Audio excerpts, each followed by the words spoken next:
I think this is where we left off on Monday. We were saying that cooperation in the international system is deemed to be difficult. It's not easy to cooperate, and there are several reasons for that. And the most important reason is, driving from the prisoner's dilemma, we know that people or states have a hard time trusting one another. So when you trust the other actor, you're not sure if you will be sold out in the middle of the transaction, whatever that transaction is, okay? Ekin and I actually got into this phone trading transaction last time, and it didn't look like I was very reliable, so she didn't really trust me with trading with me. And I showed you how you can actually use different strategies to cooperate. And none of these strategies, except for tit for tat, worked. Okay? So Axelrod and people who study cooperation in the international system, they believe that tit for tat is the strategy, the best strategy to increase cooperation in the system. Okay? And what do we do in tit for tat? We first cooperate. Whatever you think of your opponent, you decide to cooperate in the first move. So if you're sold out, if the other side does not cooperate with you, you only lose once. And that's not going to be a huge loss. Okay? If once you cooperate in the first move, the second move will be to see and watch what your opponent is going to do, and then you're actually going to reciprocate. Okay? Whatever your opponent did, you will do the same. So you're reciprocating. Okay? So I call this, you're giving your opponent benefit of the doubt in the first move. So you're trusting your opponent in the first move, but you're not going to be as trusting in the second move and the third move. So if you get sold out, the interaction will be finished. According to Axelrod's game, Prisoner's Dilemma game, the adjusted Prisoner's Dilemma game, remember, he said if we don't cooperate or if we don't trade with one another, you will be getting a 0. So there will be no losses, but there won't be any gains either. And what do we want what do states want in the international system? They'd like to gain, if possible. Okay? In that sense, Axelrod and scholars who study cooperation and who argue that cooperation in the international system is possible, they say that international regimes are the only way or the best way to encourage using tit-for-tat strategy by individual states. Okay? So in our case with Ekin, there was nothing or no one who was interfering with our process of trading with one another. Okay? If I had I don't know, Yahya. If I picked Yahya as an arbitrator, things might have been different. So if you bring a third party in the interaction, things might have been different. I mean, you actually saw how nervous Ekin was once I cheated, and she couldn't really trust me. If there was an arbitrator like Yahya, things could have been different. Okay, that's the idea. Bring people, bring institutions, bring norms, bring laws, so that people believe that regimes are actually international regimes actually lead to cooperation, right? But there are so many different definitions. One thing that you've learned in the IR department or in any social science department is that there are many different definitions for all these concepts we're working with. Why? Because there are many perspectives. The more perspectives you have, the more definitional differences you're going to have, okay? So what I'm trying to do in this course is I'm trying to give you the definitions that are commonly accepted in the IR literature, okay? Krasner's definition is accepted as a good definition of international regimes. Okay? You don't have to memorize it. I'm just going to get into what is included in an international regime. When I say international regime, the first thing that comes to your minds is what? First thing. UN. UN. Okay. When I say international regime, first thing that comes to mind is UN, because UN is used a lot, right? As an international, well, part of an international regime. What's the UN? What is the United Nations? Yes? It is a system that's... Give me a simple answer. Okay. Don't try to come up with a good definition. It is the cooperation of states. Okay. What is it, though? Is it a state? Peacekeeping. No, it's an organization. Organization? Okay. It's so simple, right? It's an organization. Well, it is an organization. It is an institution, right? So there might be many types of institutions. UN is one type. It's an international, intergovernmental organization, right? Yüksel Hoca would be upset if we didn't know that. So, okay, in your IO courses, you've learned that UN is one of the most important intergovernmental organizations. Intergovernmental organization means the states are involved. If it was a non-governmental organization, that would be different, right? So the non-governmental organizations are not entities like the UN. So they are qualitatively different, okay? But as international institutions, as organizations, I counted UN as an IGO, and then I mentioned non-governmental organizations. Can you give me an example of what? Who? Can you give me? Okay. Can you give me an organization that all of us are familiar with? Greenpeace. Okay. So Greenpeace, I actually get emails from Greenpeace every week. Do you? I don't know. From the Greens. Okay. So there are many different non-governmental organizations that we can come up with now. So what else? IGOs, non-governmental organizations. Okay, you can come up with all. Can you actually argue that international think tanks might be part of international regimes? International what? Think tanks? Yes, Possible? What's a think tank? What's a think tank? It's a place of brainstorming. Place of brainstorming. Fantastic. Okay. This is actually, it's a good definition. I think the think tank people would be really happy if they heard this.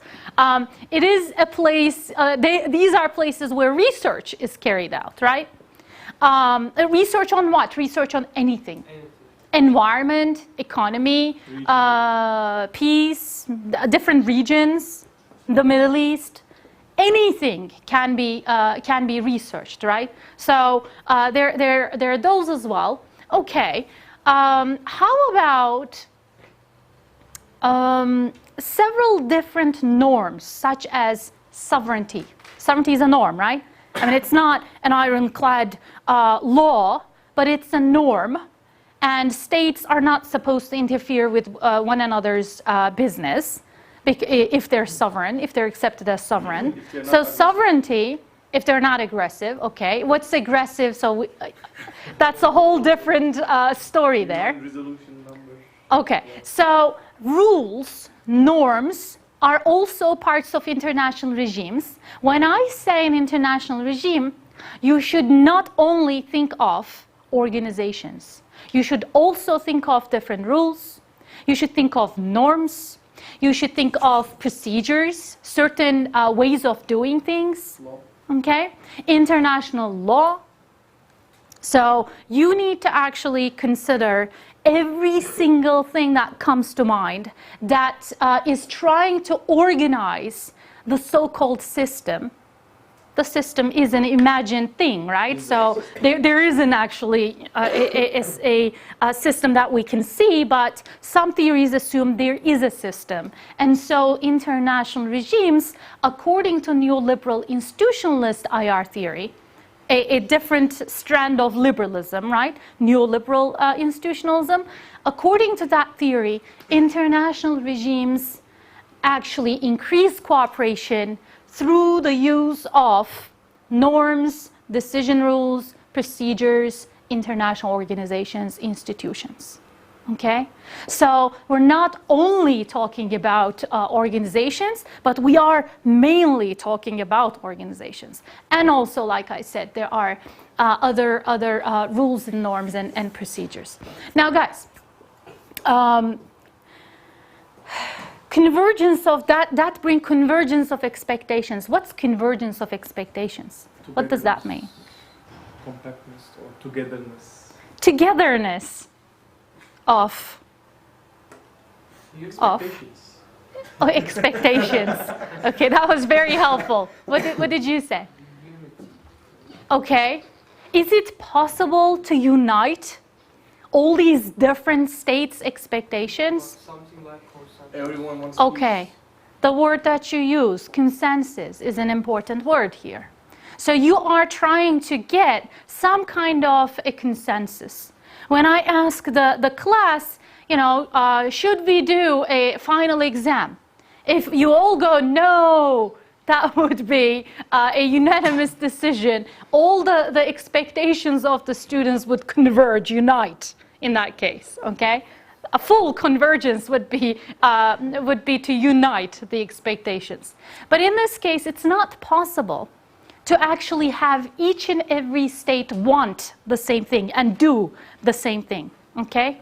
For that reason, what happens is there is a constant search for consensus, constant process of negotiations, okay?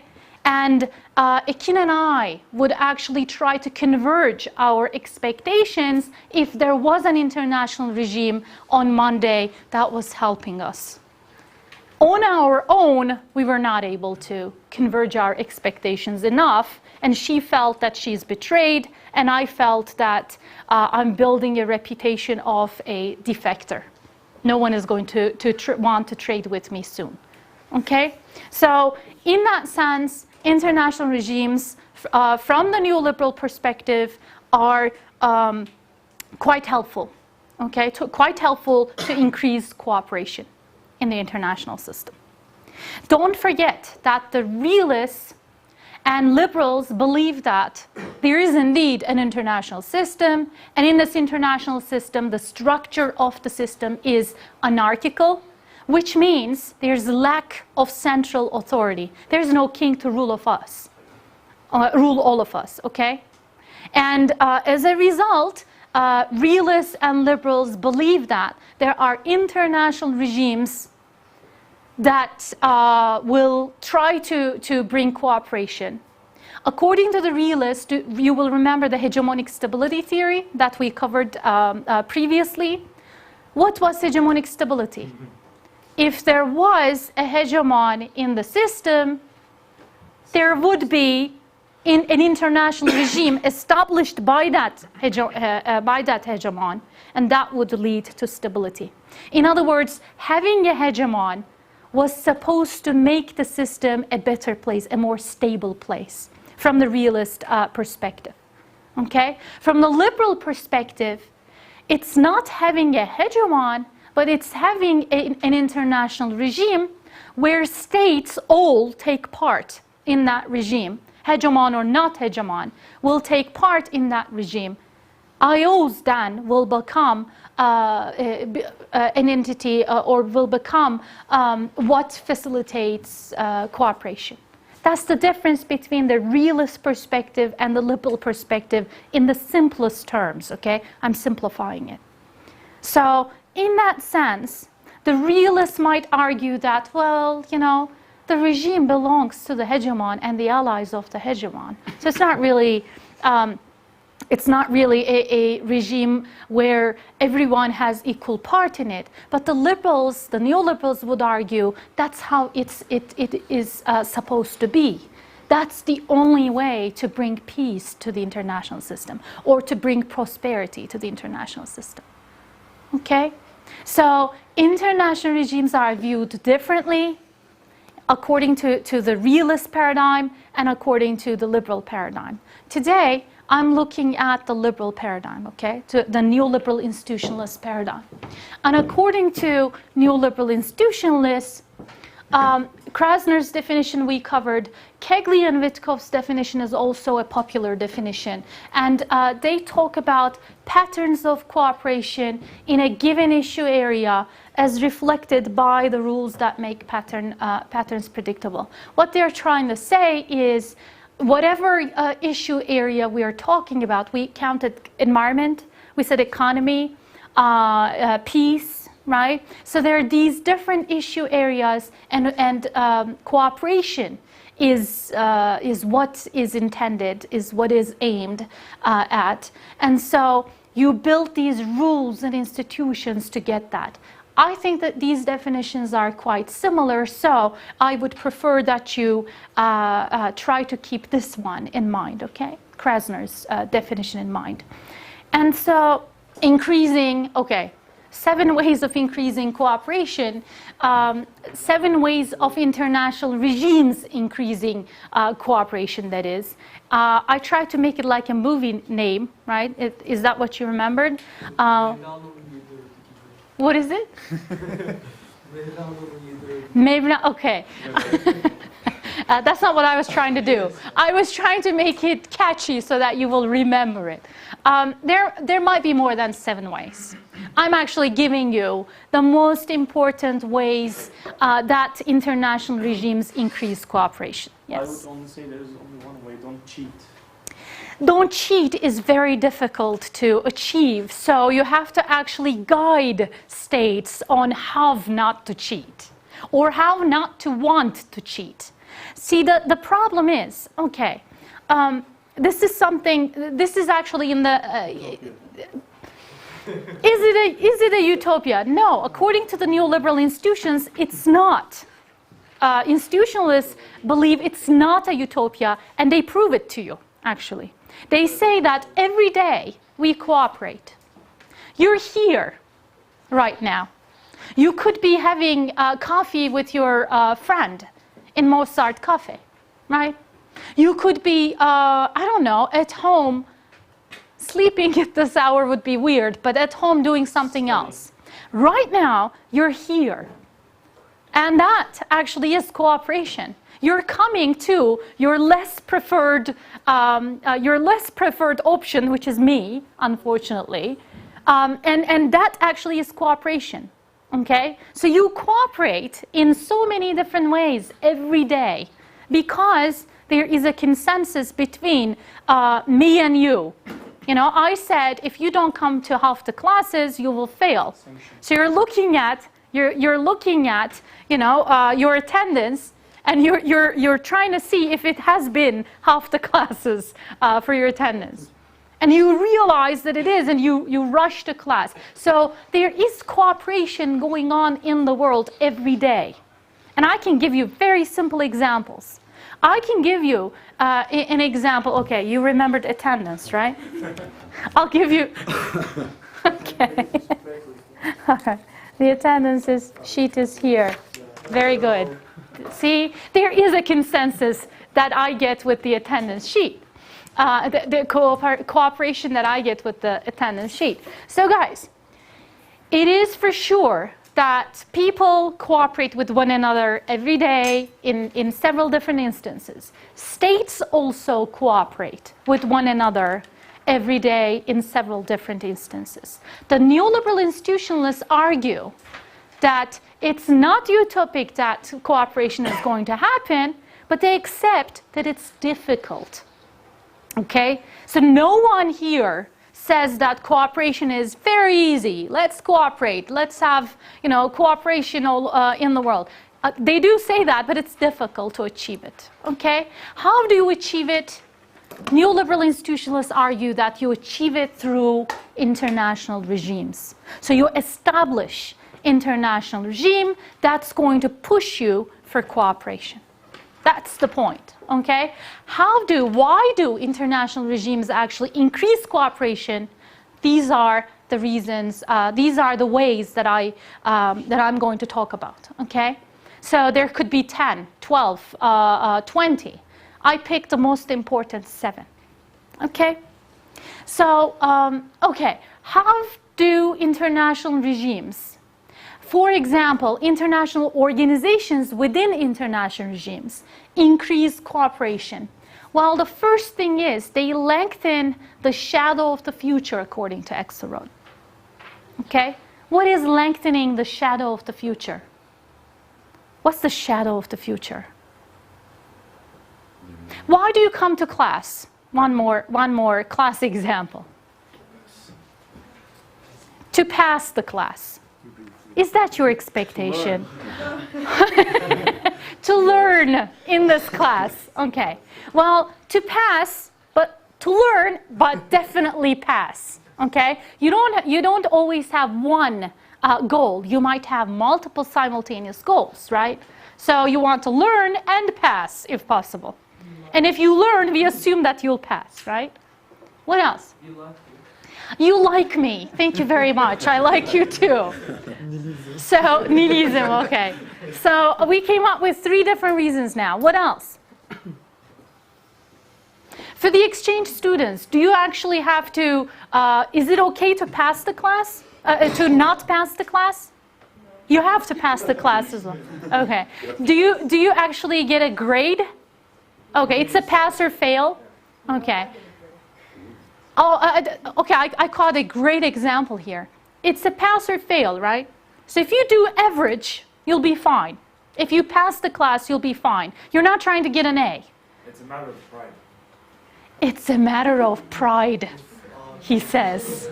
Okay, so you think that you owe it to yourself. Okay. There might be several different motivations here to cooperate. But in your case, if you came only to half the classes, if you actually did average in class, in the exams, you would still be fine. Why are you trying to do more than that? That actually is cooperation, okay? So you're actually seeing the shadow of the future. That's why, well, the shadow of the future is about passing the class, because if you don't pass the class, you can't graduate. If you can't graduate, you can't actually make, I don't know, I'm making this up. It doesn't have to be like this all the time, but you're not going to be able to get a job. And if you don't get a job, you'll be poor. If you're poor, for the guys, no women will get married with you. For the ladies, it might be a little different. But You could be a houseman. But overall, what's going on here is you actually see the consequences of not passing the course, and the shadow of the future is actually there for you to see what would happen. In the case of Jalal, you hope to apply a master's degree one day. You see that. So in your transcript, whatever, if you're getting a transcript here, so in your transcript, if you get a good grade from this course, that might actually be helpful if you decide to apply an IR master's, okay, instead of a law master's. Can we take a reference from you? Can you take a reference from me? By the end of the finals period, we will know about that, right? So depending on your grade, there I added another shadow to the future for you. If you want references, you actually have to get good grades from your professors. Not only from me, but all professors, right? No one will want to support someone who fails from the class, obviously. So lengthening the shadow of the future is related to many things, okay? You don't only have one course. You actually take several courses. So you play the game many times. I am in this department, I give different courses, and some of you actually are taking 2 courses from me right now. If you just slag on one course, if Orkun did that, and if he was better in this course, I would still have my doubts, right? So he actually has to study a lot for both courses, and several other people taking this course. So you're actually playing the game with me many times, okay?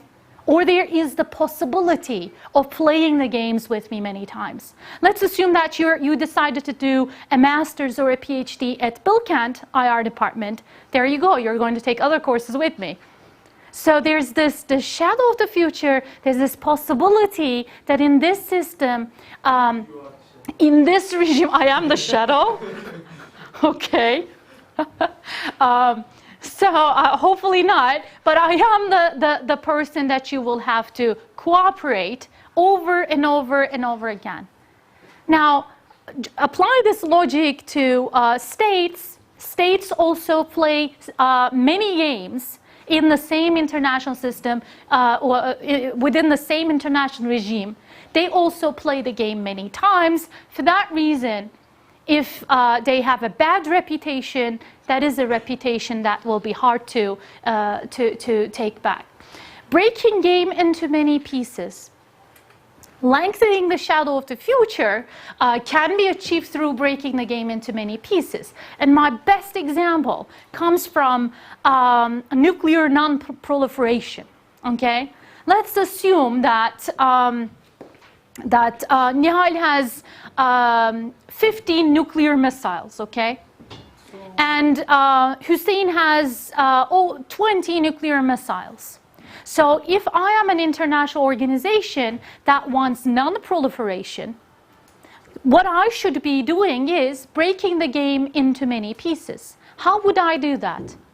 I want both of them to non-proliferate. So I want you to get rid of your nuclear missile heads. How do I do that? By breaking the game into pieces. Create special agencies. What would they do? Okay, I have the atom agency. They would observe. They would observe. How would they observe? They would go there. They would go there. Look to the situation. Okay. And make a report. And okay, then make a report.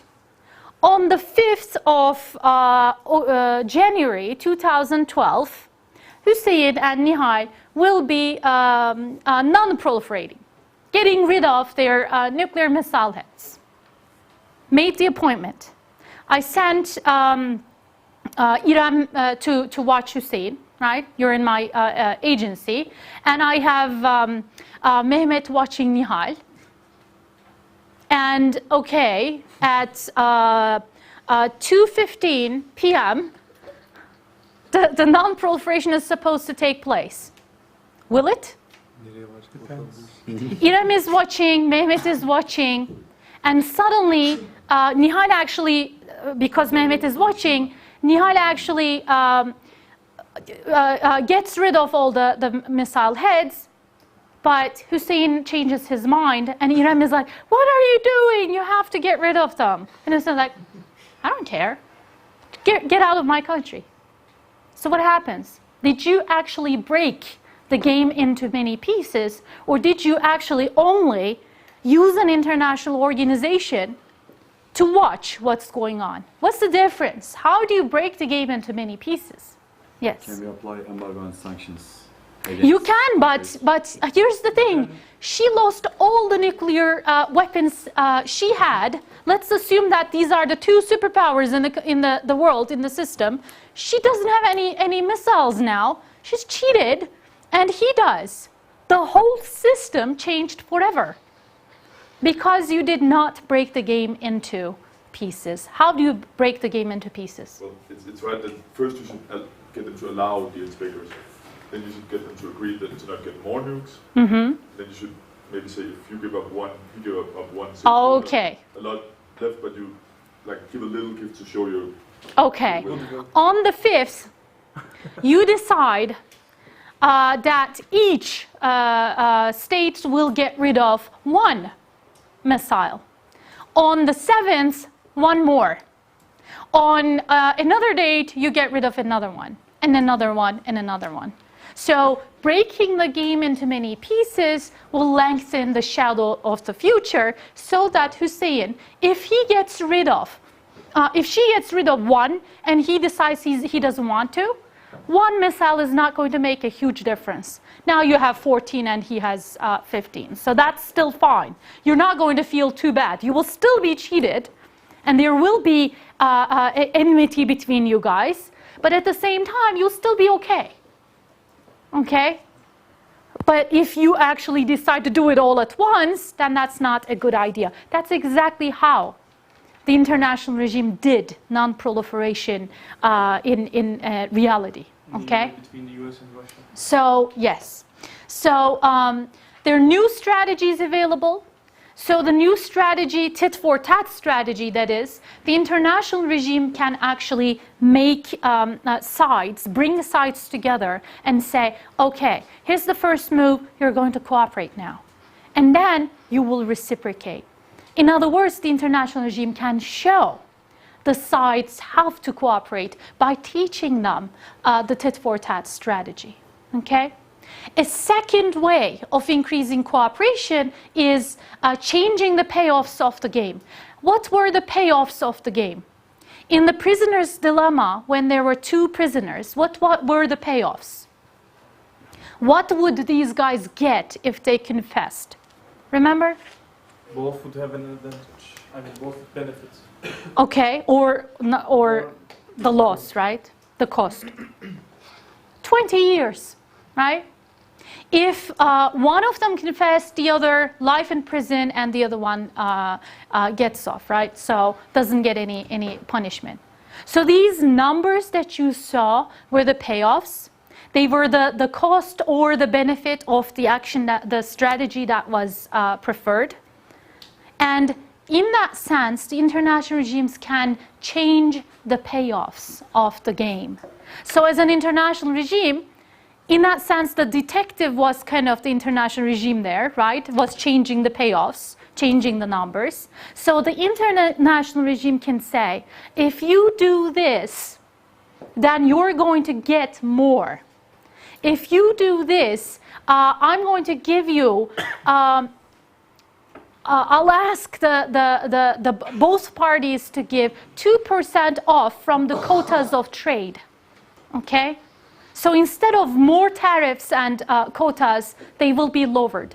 World Trade Organization is kind of doing that, right?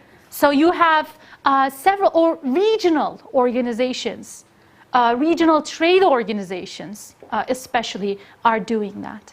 So they're changing what the benefit and the cost will be. You mentioned sanctions, right? Did you? Okay, sanctions. You can actually have sanctions for those who do not cooperate.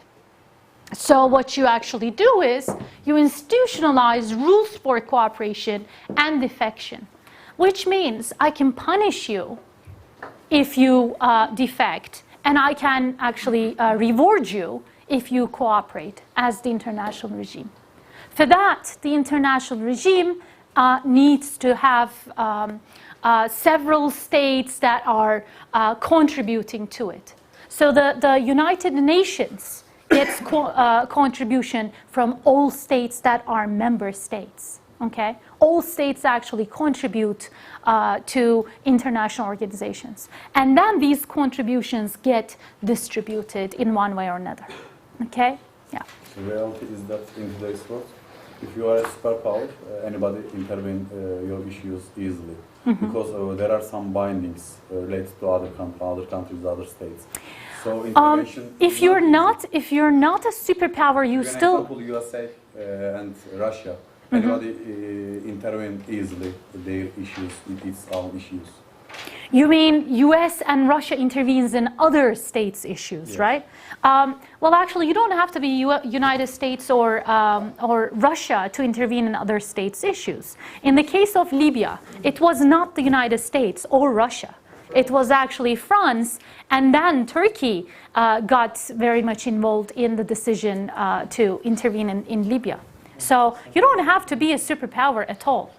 What matters is, if the international regime sets a punishment or a mechanism for those who defect from the regime's rules, then you come up with a way to stop that. In the case of Libya, the argument was, well, civilians are being killed. And in our international regime, the civilians getting killed by a state is accepted as a valid, a legitimate cause of intervention.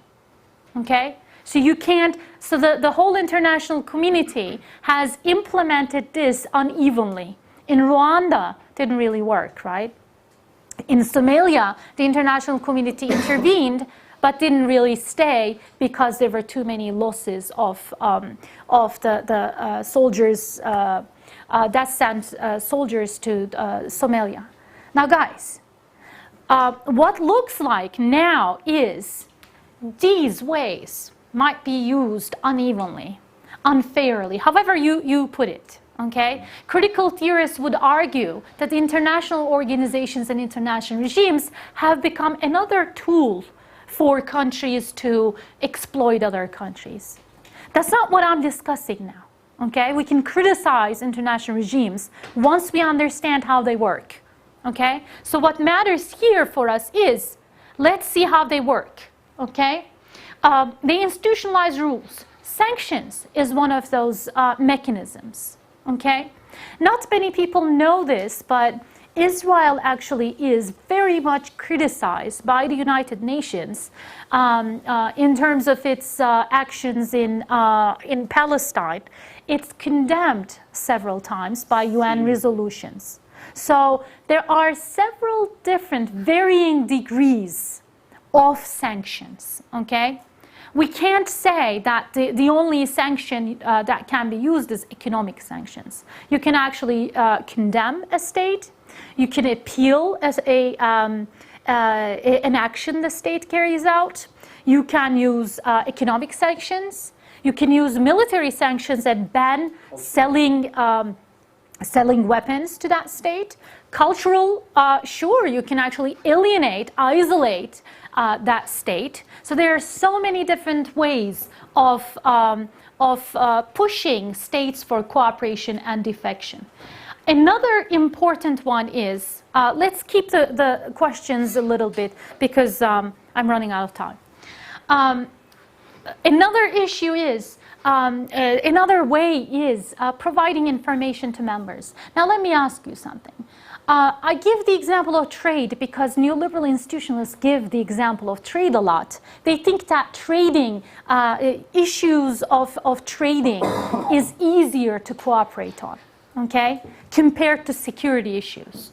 So they believe that cooperation in terms of economy is much easier because trading is an obviously beneficial thing for both sides, okay? But security is not necessarily so. To ask two states to get rid of their nuclear weapons is not something that these states might easily agree on. So it's more difficult to agree on security matters. But for mostly economic matters, the international regimes will provide information. One important thing is you are trading with, say, a country like Barbados, okay? And Barbados is a small country, but you really want to trade with that country. You don't know anything about that country. And you can't, Barbados can't have Chamber of Commerces everywhere in the world because it's a small country and it has limited capacity, right? So whatever you're going to trade with that country, you need information on how things work. What are the quotas and all that? An international organization like World Trade Organization or a regional economic organization will actually help you to get information. Now, imagine Turkey's economy is doing well, but with Turkey's economy, you can actually go have representatives in each and every state that you want to trade in, okay? My example of Barbados is an extreme example, but the example of Turkey is not, okay? So international organizations in that sense give you information. In terms of security, how would we really know about what's going on in Sudan? What's going on in countries that are further away from our country in terms of civil wars, in terms of violations of civil rights and all sorts of things that are happening inside a country that affects that country's people. How do we know about Libya? There are intergovernmental organizations, non-governmental organizations. There are spies, yes. Well, spies are actually between states, so they don't require an international regime. But organizations will actually require offices in different countries. And so Amnesty International, have you heard of Amnesty International? This is a non-governmental organization that looks at what's going on in different countries' human rights. So what's going on in prisons. So Turkey actually is being watched by several organizations, including EU associated ones, in terms of its democratization. When you become an EU candidate state, that's what happens. You're in that regime, so in that regime, you actually are being watched, you're being observed, okay? Remember Iraq and Iraq's invasion in 2003. The observers were supposed to see if there were weapons of mass destruction, and Saddam was not nice to the observers, and the observers got out, and then the whole messy situation was experienced in Iraq. So if Saddam was more cooperative from the beginning, we don't know if things would change. Probably not, but it could. So information then is out there through international regimes. International regimes pass this information on your country to other countries in several aspects. Economy is one example. I gave security as another example. And that also leads to reducing of transaction costs, okay? Trading is very costly. But if you are a member to an organization like World Trade Organization, transaction costs will be lowered. How? Like I gave the example of tariffs and quotas, right? One more thing, transportation might be really expensive, but because you are the part of the same international organization, there might be discounts, okay, on transaction costs. So think of international regimes, especially in economic sense, something that makes your life easier, something that reduces transaction costs. Sometimes in some organizations, you can actually, as a state, you can facilitate issue linkage. This is a foreign policy making term, issue linkage. Sometimes you can say, and the United States, Clinton actually did this with China. They said, before China was a WTO member, Clinton said, you need to improve your human rights and the way that you treat the people in Tibet. As a result, we would give you the most favored nation status in the World Trade Organization, which would mean we can actually trade with you in a better way. And actually, after China became the most favored nation and China got involved in World Trade Organization, we started seeing Chinese goods everywhere, okay? So the US tried to link the issue of human rights by using the international organization, World Trade Organization, and linking human rights to trading, okay? Isn't this something that EU is trying to do as well? EU says if you improve your democracy, if you improve your human rights, you can get in the European Union, which is going to be beneficial for your economy. So there's this kind of issue linkage in organizations, and by linking unrelated issues with one another, they're trying to get cooperation in more than one issue area, okay? It's not only human rights, but also economy, when they're linked to each other, that will be cooperated on.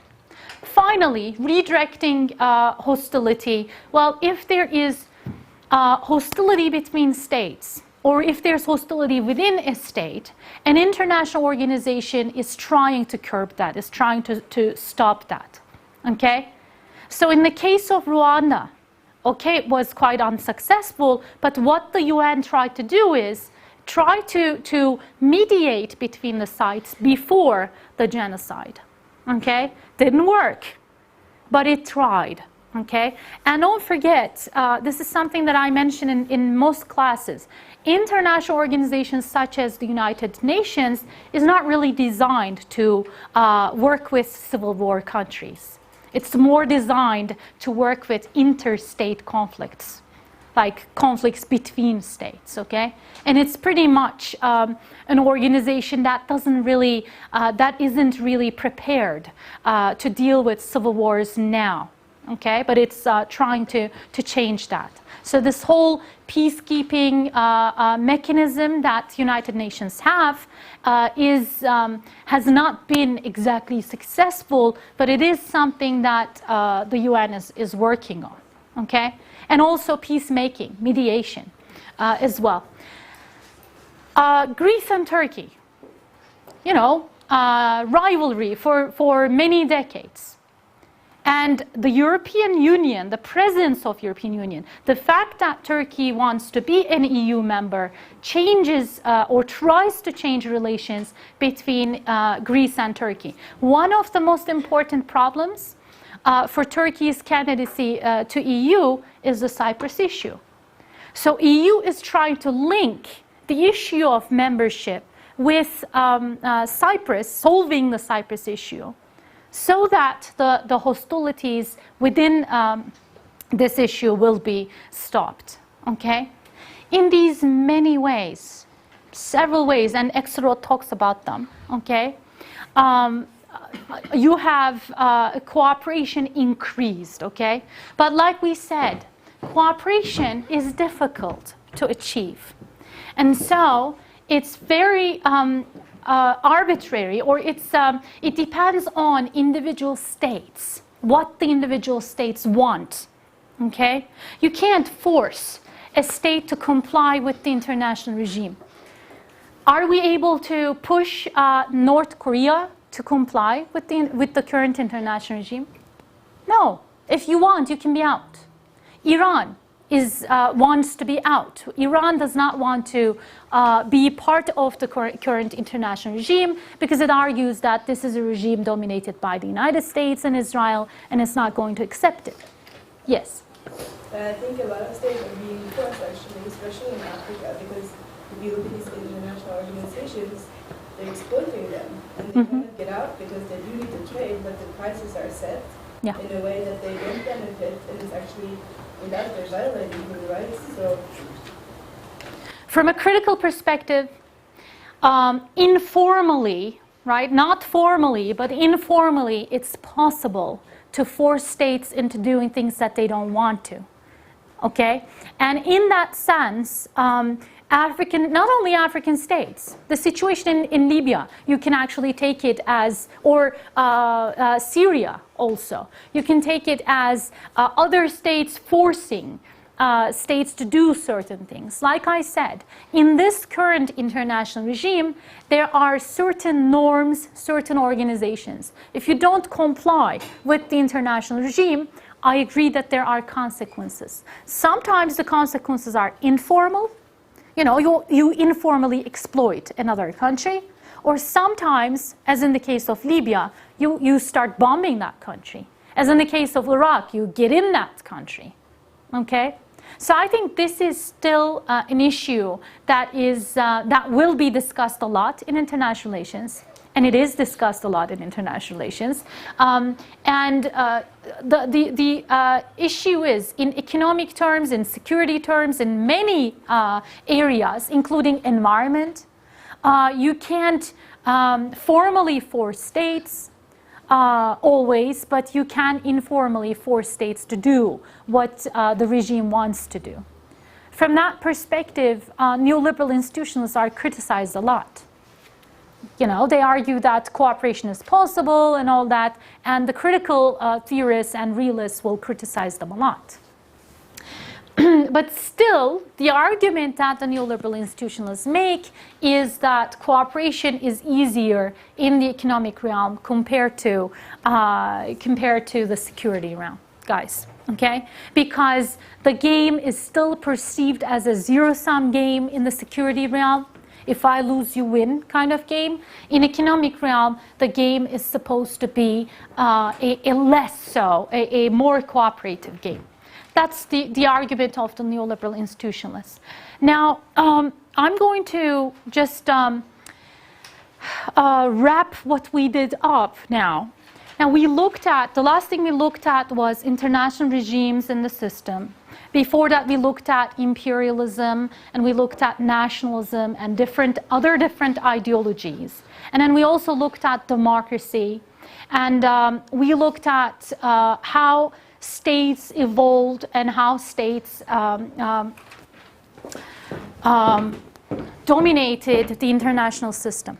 Now, in that sense, do I have my, okay, hold on. I'm going to show you my yin-yang. Here's what we will do. Let's give a break now, and then you come back. I'll give you a little bit of an overview of the course, and then we'll do an exam overview. Okay? All right. Okay, so I'm going to just give you a short overview of what we try to achieve, which should be helpful for the exam as well, for the final exam as well. I first showed you this, and this is, you know, to show you that we're actually working with something imagined here. We can't really say that there is something called the international system that we can feel and touch. But this is how we kind of imagine it, the international system. And we imagine it this way because it looks like the state, the sovereign state, has been a very important actor for many centuries. Especially after 1500s, we said that we're talking about the modern state coming into being, and we said that the state had many rivals, but it survived as opposed to other rivals due to certain advantages it had. Okay? And so in this system, this imagined system, the state is positioned in such a way that it has political and economic relations with other states, with other actors. Now, in this course, I emphasized, you know, the state, survival of the state and all, but also I looked inside the state and I saw the society, the individuals, minorities, many different actors. And then by the end of the course, I looked at international regimes, international organizations as other actors. And so the perspective that we took in this class does not only focus on the state. I actually focused on several actors, okay? From this, you can actually say, oh, obviously she's not a realist. That would be a right thing to say, actually. I haven't actually looked at this course from a realist perspective, okay? I looked at several actors, I looked at several different issues, and I especially emphasized ideas, okay? So the main focus of this course was to see how the past evolved, how the state in the past from 1500s on, or even from thousands of years ago, how the state as a concept, the state as an institution, as an entity evolved, okay?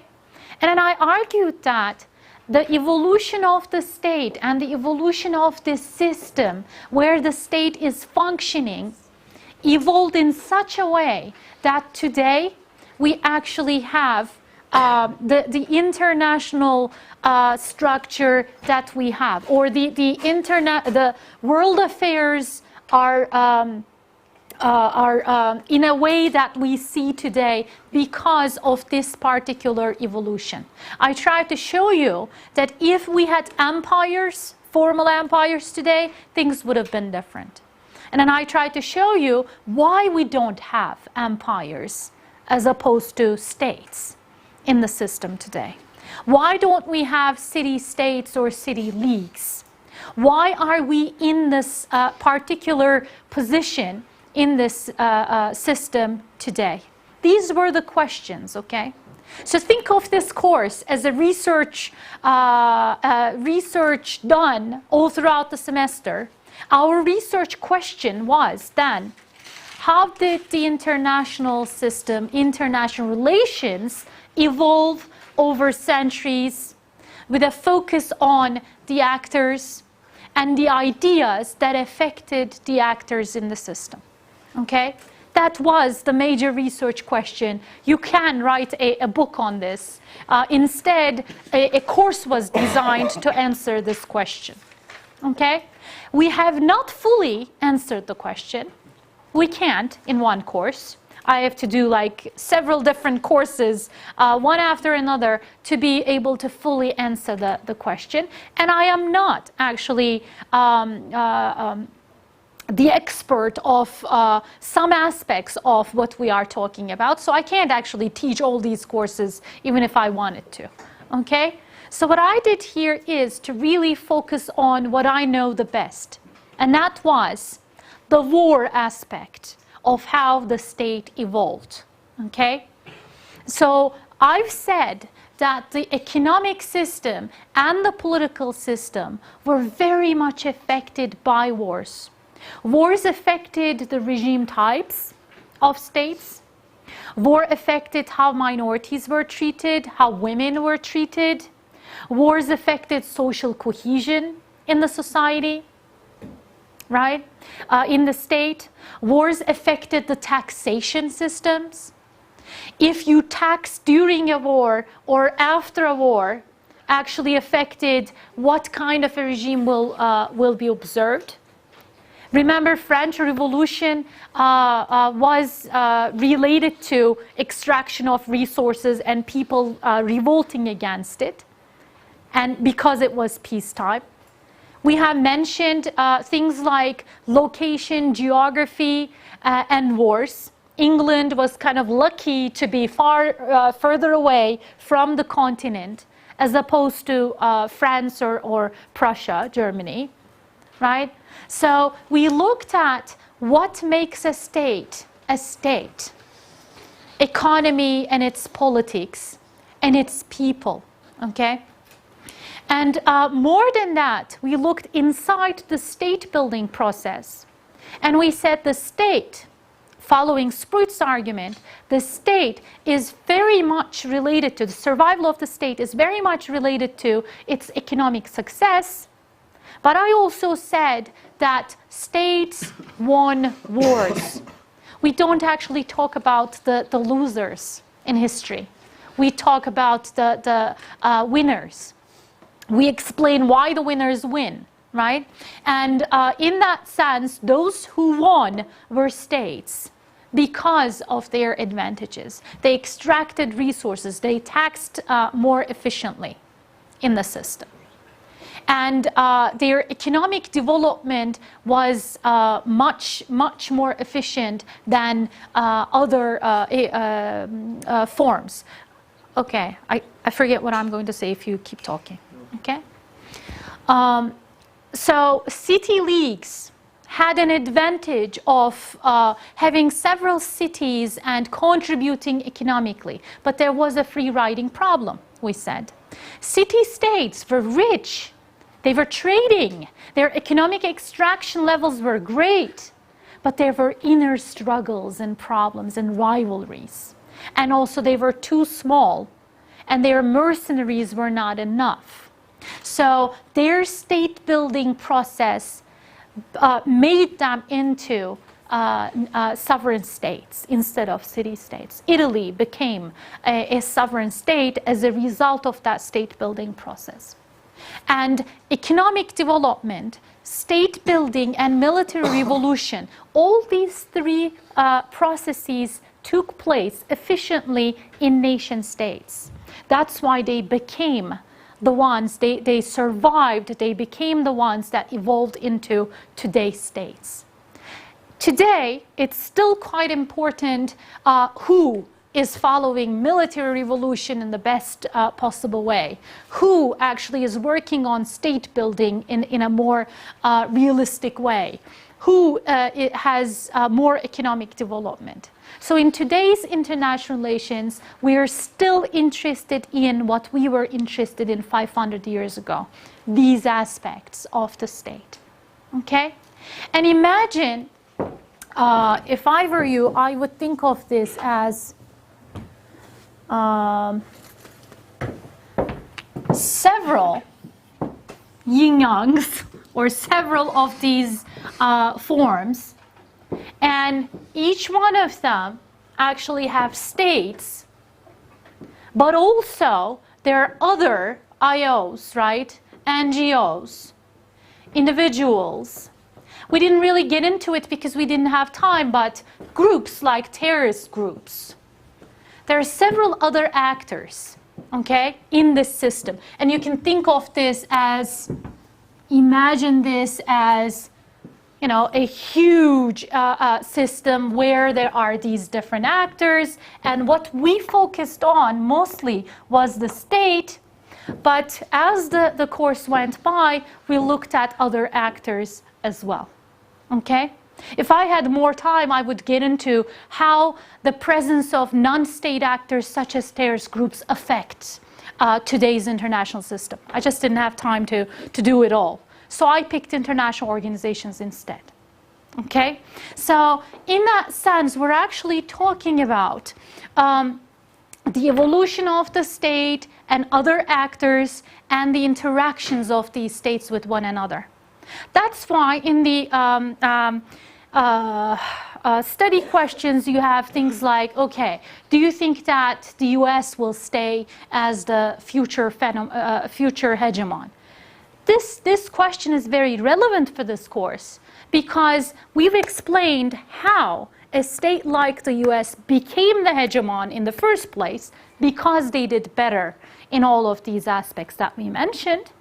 And at this point, by looking at the things, the criteria that we used to understand how states evolved, we can actually argue that US might actually decline in the future as a hegemon.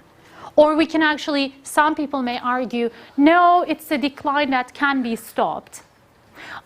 If you want to look at this from a Turkey-specific perspective, you can argue how Turkey is doing in terms of its state building. The issue that we are discussing these days, you know, the Kurdish issue that we're discussing a lot these days, how would that issue affect Turkey's place in the system today?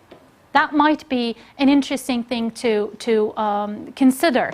So I gave you in this course all these tools, you know, this is actually an important figure because it has all the tools that you need to evaluate any state that you pick today and look at its relations with other states, with IOs, international organizations. So you can pick Libya.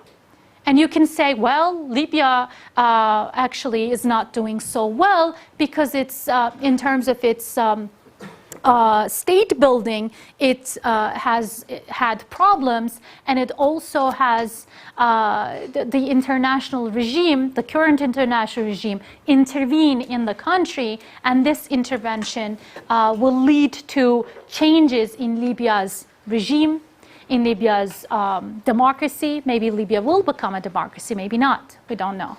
But all these concepts that we looked at throughout the course, they actually will help you to evaluate any given state situation in the system, okay? For that though, you have to know about that state, a little bit.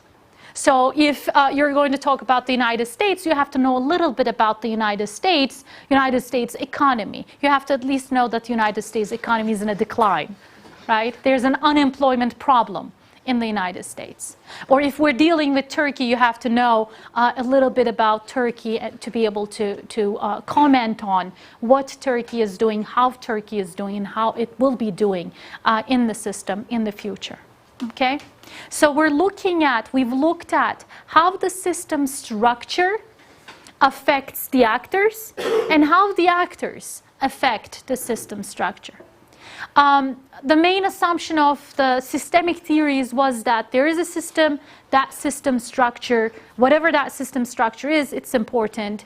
It has an important effect on the state's policies and state's behavior. So because the system structure is anarchical, meaning there's lack of central authority, then you can argue, if you believe in this, then you can argue that each state has to increase its power. Each state, from a liberal perspective, has to try to cooperate in the international regime. So depending on your specific perspective of the system, how you think the system is, or if the system structure is really important, the comments, the perspectives that you will take will differ. Okay, guys? This is what we did in class. Like I said, I was particularly interested in ideas, especially in ideas related to war, because that's what I do for a living, right? I study conflict, I study ideas, and I study these ideologies. I focused a lot on those because I thought that states change a lot depending on what kind of ideologies are subscribed to. So if the state is very hyper-nationalistic, we've learned in this class that the state is more prone to getting into a war. Well, why is this important in this course? Because getting into a war has consequences, okay? The consequence of U.S. getting into Afghanistan and Iraq was a relative decline in its power. See, in our perspective in this course, all the little things that we looked at connect to the major theme, to the big theme of how wars and economic developments change the evolution of the system. Okay? So when you're studying, whatever you do, whatever you're looking at, when you're looking at the smaller themes, such as cult of the offensive, you should always connect it to the bigger theme of the course.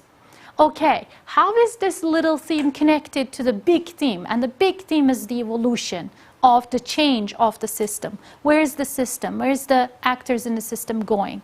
Okay? So if hypernationalism as a whole in the system increases, oops, we're actually going through a stage where stability will not be very possible in the system.